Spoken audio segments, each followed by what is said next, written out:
Vamos abrir as nossas Bíblias em Apocalipse, capítulo 3, versículos 14 a 22.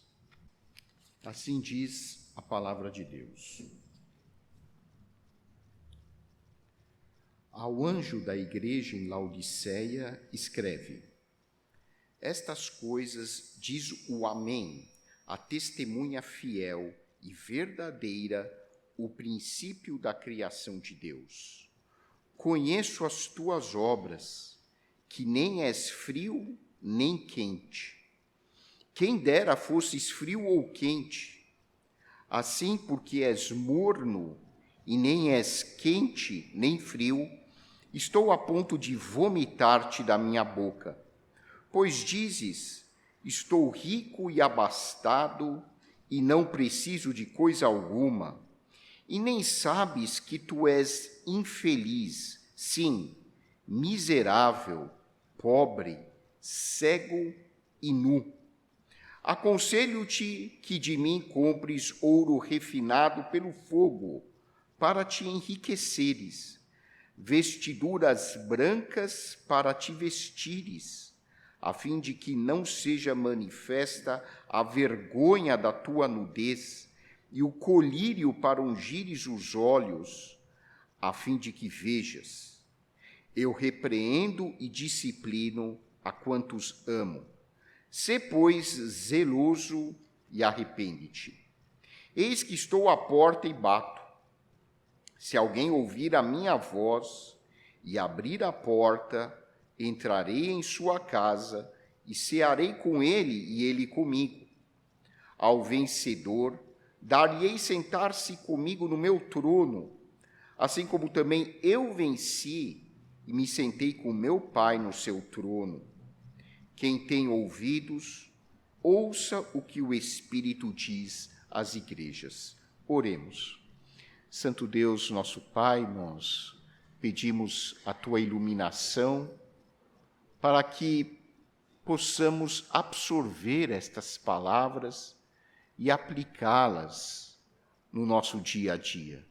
Que possamos, querido Deus, obedecer à tua instrução, ao teu ensinamento. Em nome de Jesus. Amém.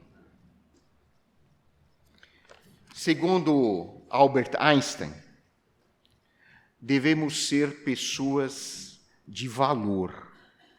Ao invés de investir as nossas vidas na busca do sucesso. Esse precioso conselho dado pelo gênio da ciência moderna, se fosse seguido pela maioria das pessoas, certamente resultaria em um mundo mais justo e mais fraterno. Imaginem um mundo ideal em que as pessoas se comportassem dirigidas pela ética, pela noção da justiça, ao invés de cada um buscar a qualquer custo obter sucesso na vida, vencer, mesmo que isso seja às custas do sofrimento alheio. Claro, é uma visão muito romântica da realidade, mas, de qualquer maneira, é sempre bom sonhar, porque quando nós perdemos a capacidade de sonhar, nós simplesmente perdemos a nossa esperança na vida. Imaginem um mundo onde as pessoas pudessem agir levando em consideração a dignidade do seu semelhante. Quando nós assistimos ao cenário do que está acontecendo no mundo atual, seja na região da Rússia, da Ucrânia, seja na região do Azerbaijão, da Armênia, seja na África, seja agora no conflito envolvendo palestinos e israelenses, a questão não é quem está certo e quem está errado. Esse tipo de visão nunca resolveu o problema. A questão é quando é que as pessoas, os governos, as instituições vão pensar em soluções levando em primeiro lugar a dignidade do ser humano.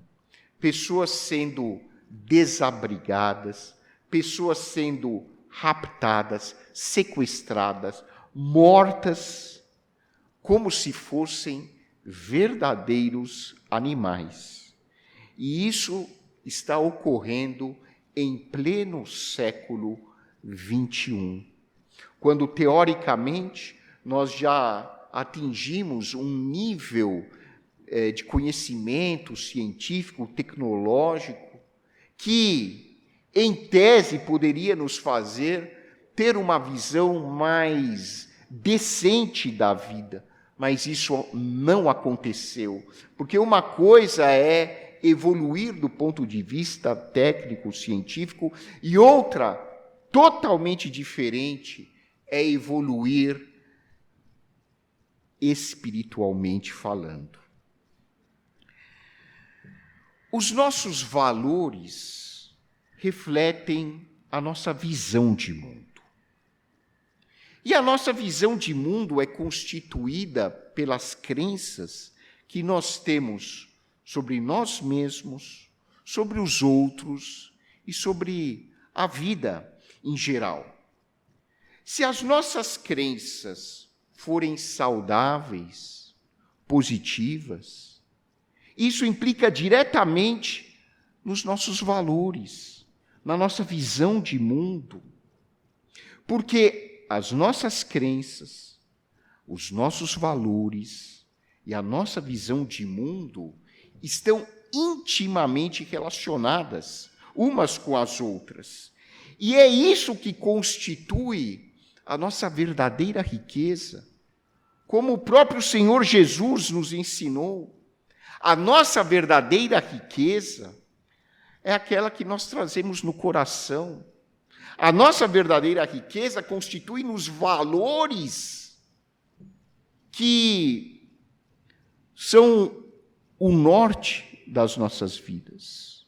E Jesus disse que os nossos valores não deveriam estar nas coisas materiais e terrenas deste mundo, mas os nossos verdadeiros valores são aqueles que a traça e a ferrugem não corroem. São os valores que nós investimos nos céus, os nossos valores espirituais.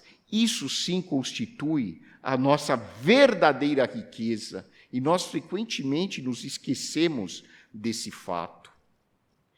Conforme escreveu o filósofo Alfred Montaperte, nem todos podem obter um curso superior, mas todos podem ter respeito, alta escala de valores e as qualidades de espírito que são a verdadeira riqueza de qualquer pessoa.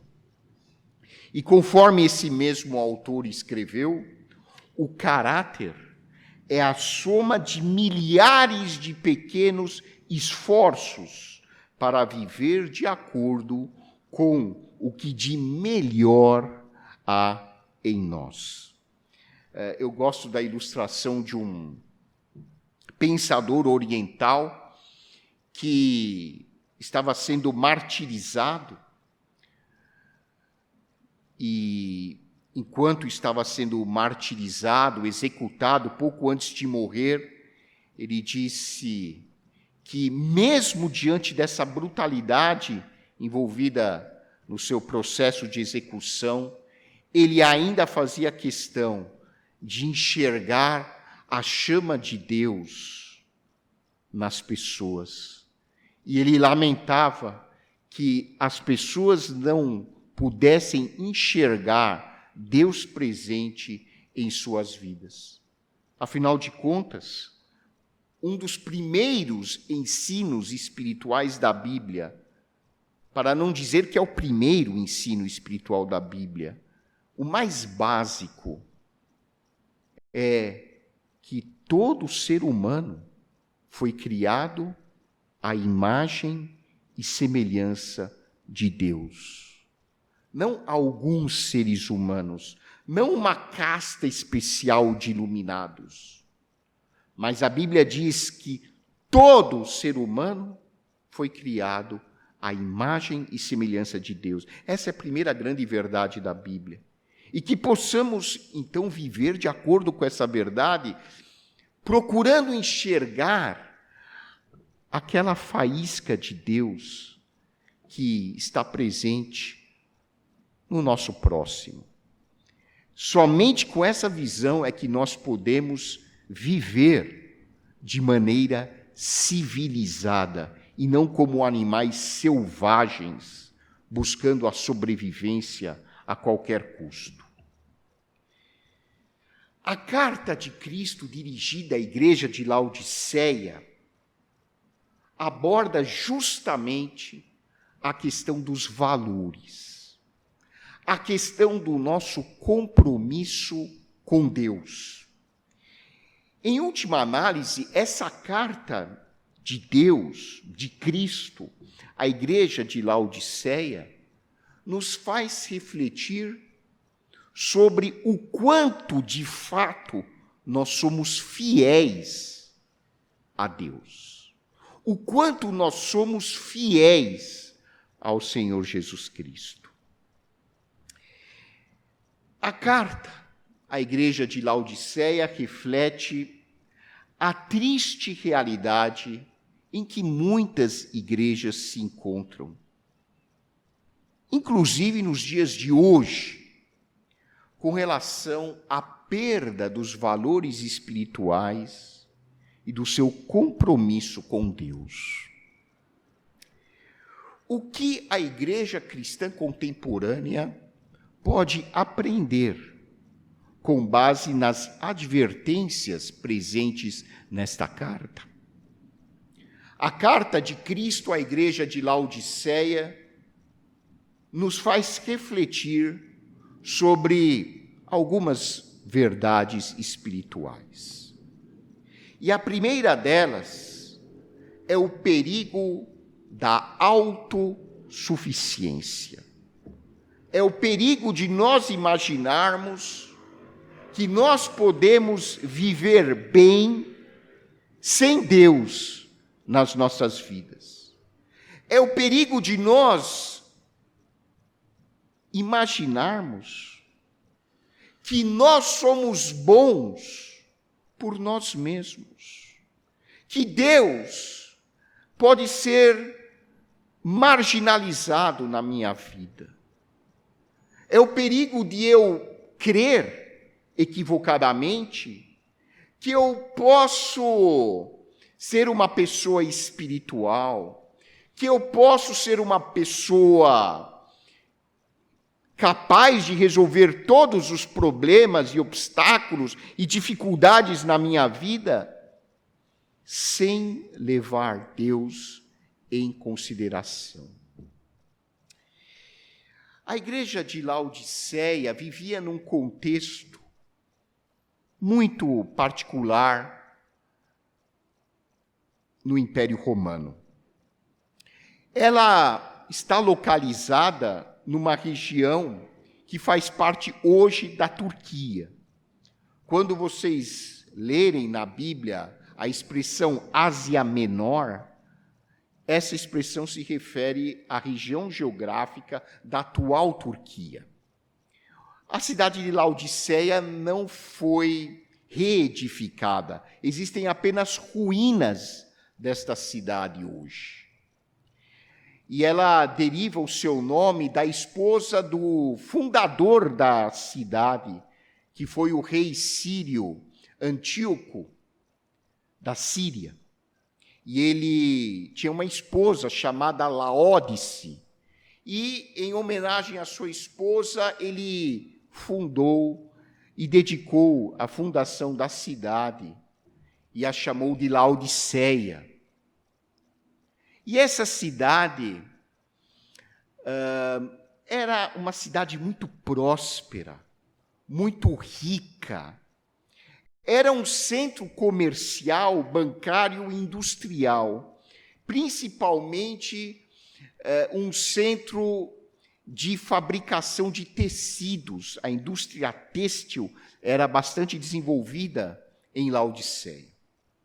E, além disso, havia uma faculdade de medicina nessa cidade. E ela era conhecida por fabricar um colírio que ajudava as pessoas a enxergarem melhor, porque as condições do clima lá favoreciam o aparecimento de doenças oculares. E a cidade de Laodiceia era muito orgulhosa, não só por causa da riqueza, mas por causa, provavelmente, da cultura que se desenvolveu lá, a ponto de ter ocorrido um terremoto que destruiu boa parte de Laodiceia, e os habitantes lá e o governo da província eram tão vaidosos que eles chegaram a recusar a ajuda do imperador na reconstrução da cidade. E é nesse contexto, então, que Cristo dirige uma carta ao dirigente da igreja de Laodiceia. Aqui nas nossas versões aparece como uma carta ao anjo da igreja de Laodiceia.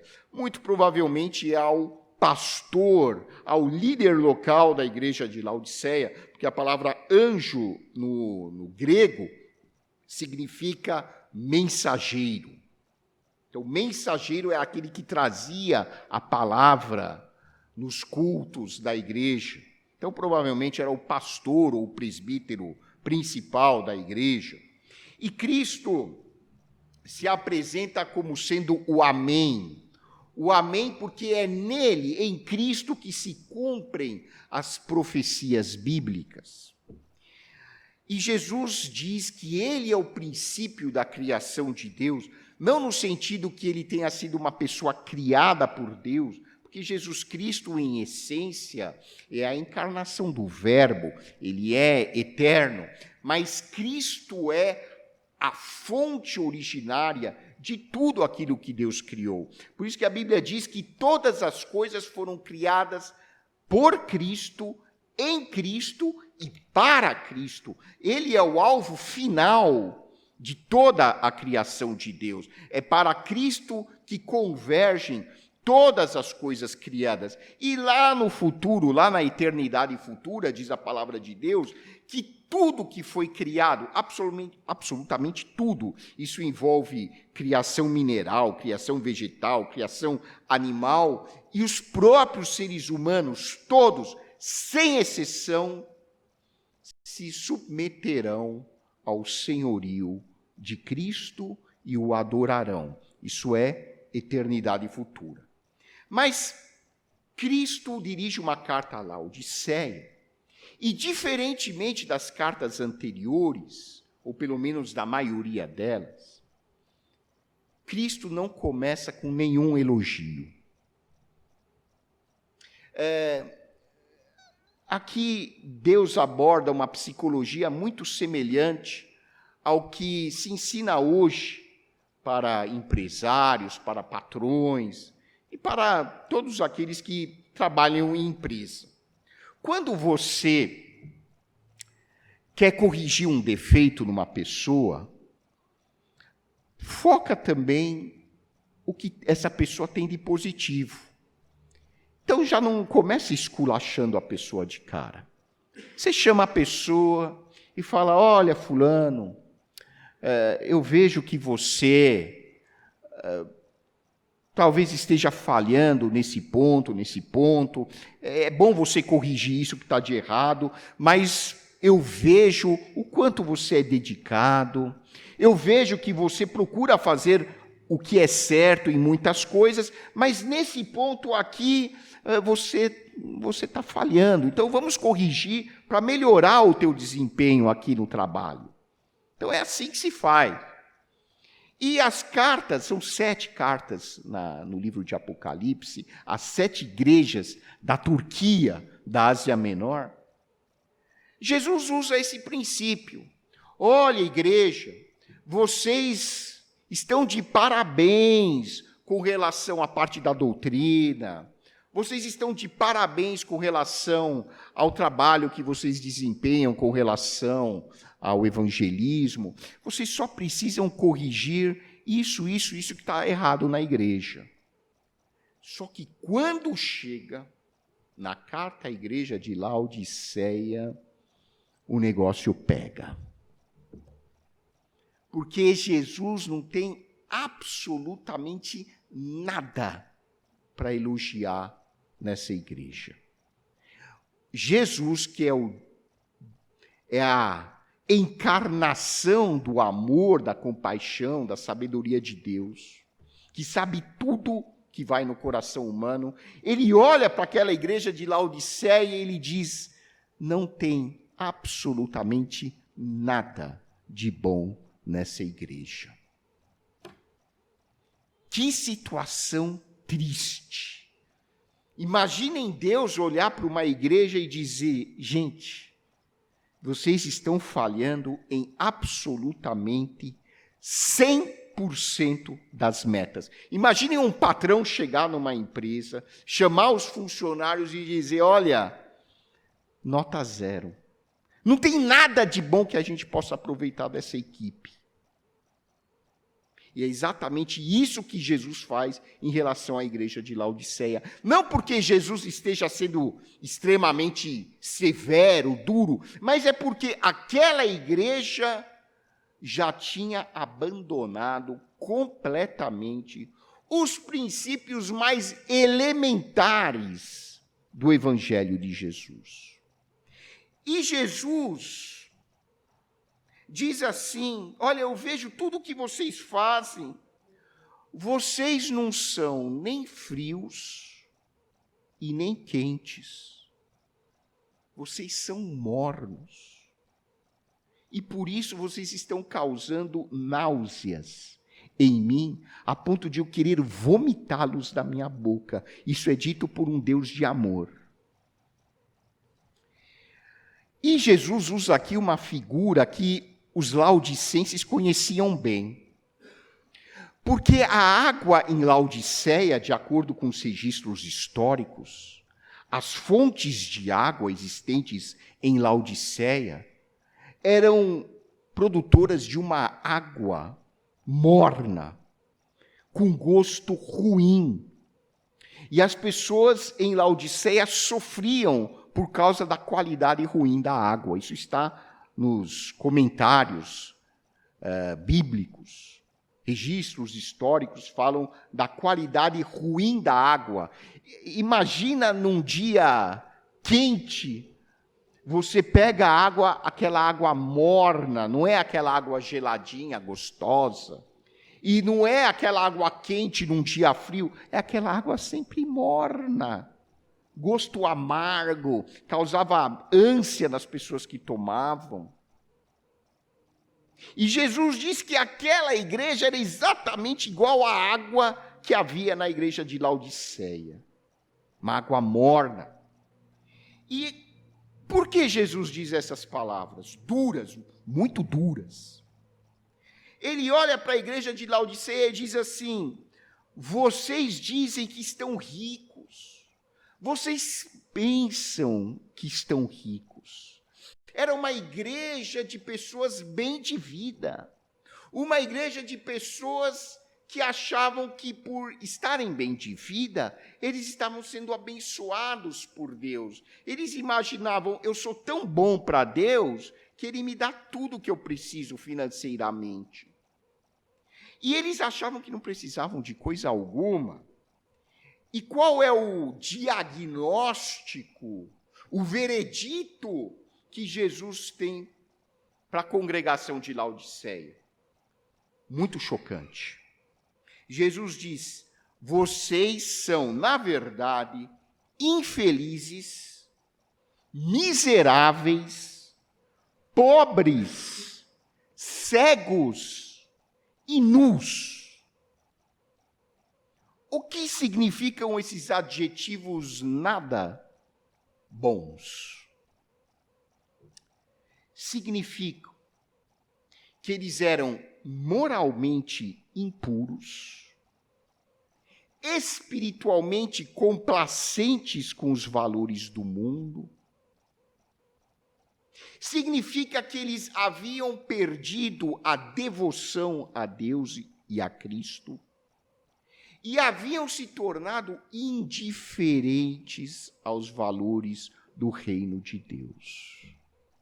E Jesus ainda diz: olha, como eu gostaria que vocês fossem ou quentes ou frios, porque pelo menos vocês seriam mais honestos, sinceros, mas não, vocês são hipócritas. Será que Deus falaria isso para a igreja cristã hoje? Aqui não é questão de dizer, olha, igreja A é assim, igreja B é daquele jeito, igreja C é daquele outro jeito. Não. Mas eu acredito que a igreja de Laodiceia reflete um tipo de igreja que, às vezes, espelha o que nós somos hoje como cristãos no século 21. Nós, cristãos em geral, não estou me referindo a esta igreja, nós cristãos em geral, sejamos nós católicos, evangélicos, será que nós não nos tornamos, dizendo na linguagem de hoje, cristãos sem noção?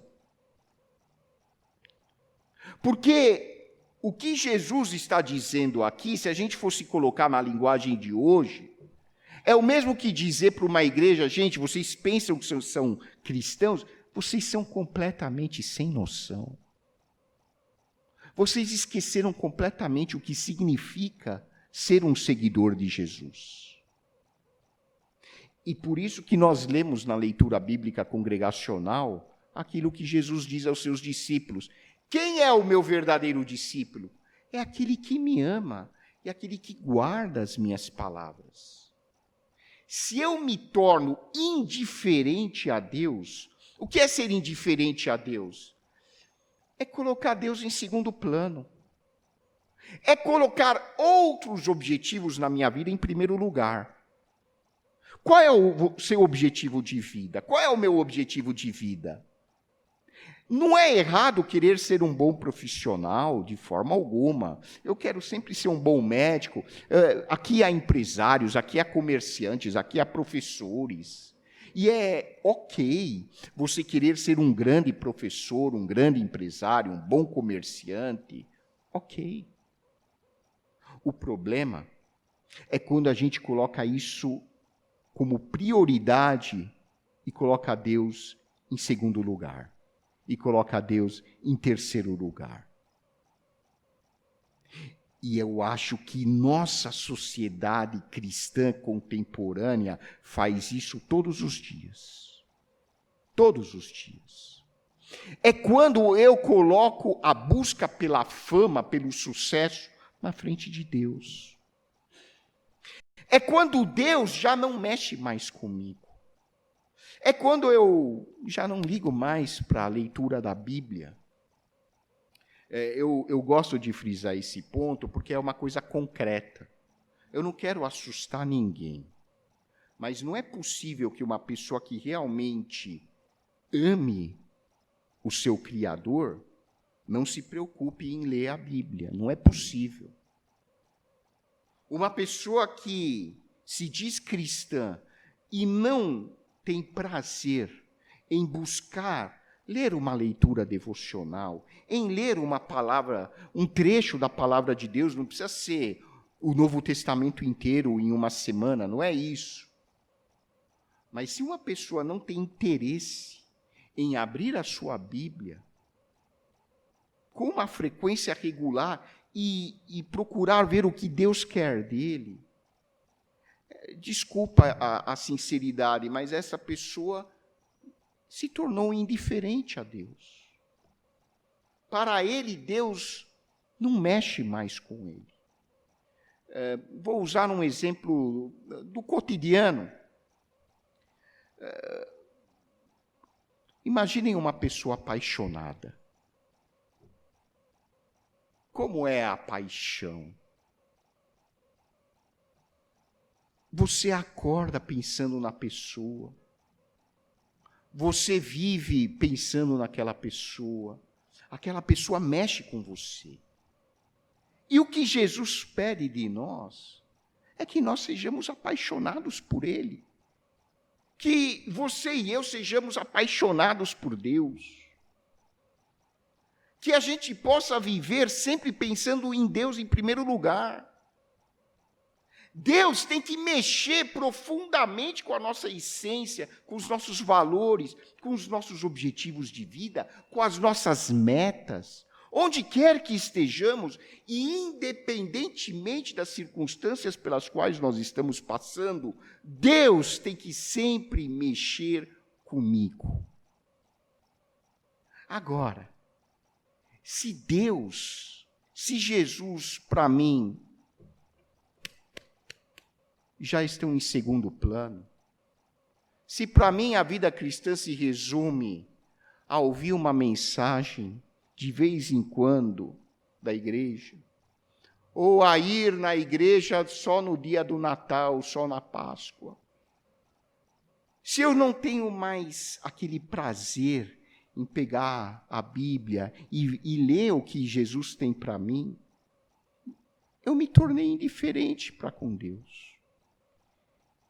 Se eu acho que eu sou autossuficiente e não preciso de Deus, eu estou cometendo o mesmo pecado da igreja em Laodiceia.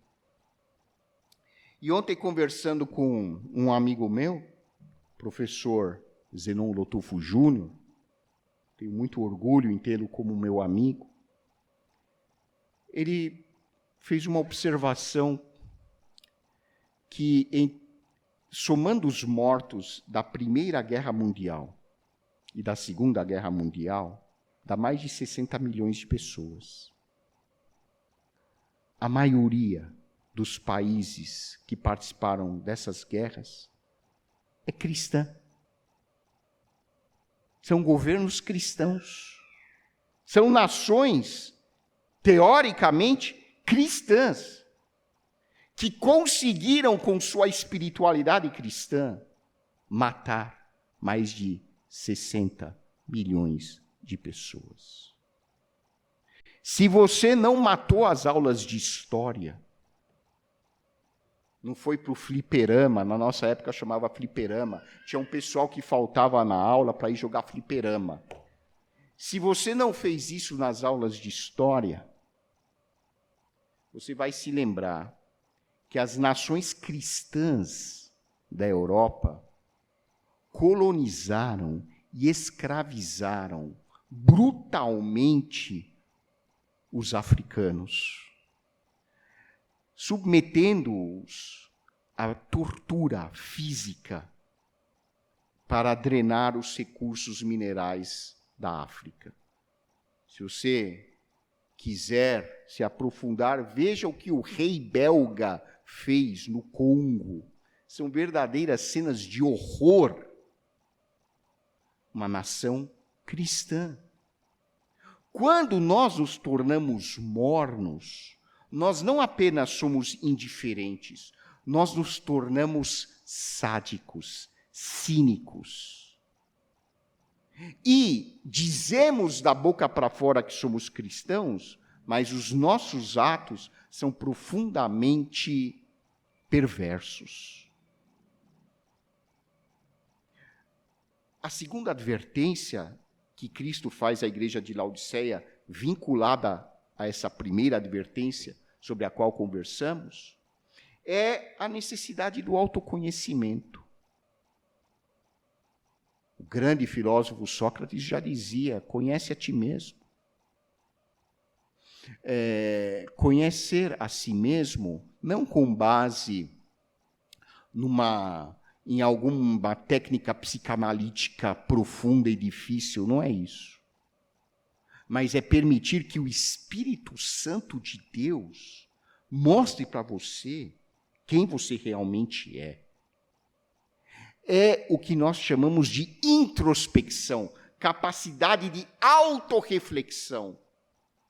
Mas não uma autorreflexão baseada em falsos valores, baseada no orgulho, na arrogância, mas baseada na humildade. Quando o Santo Espírito de Deus mostra na minha mente quem eu realmente sou. E aí eu posso me assustar.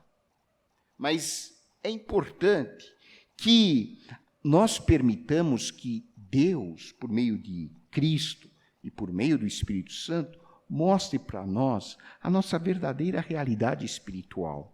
E a nossa verdadeira realidade espiritual, conforme nós lemos na Bíblia, é que nós somos pecadores. E muitos não aceitam que são pecadores. Pecadores é um diagnóstico que Deus dá à nossa condição espiritual. Mas Deus não está nos menosprezando, nos desqualificando quando diz que nós somos pecadores. Ele só está, mais uma vez, usando a linguagem do dia a dia, jogando a real para nós. Uma vez uma paciente disse para mim: doutor, o senhor jogou a real para mim.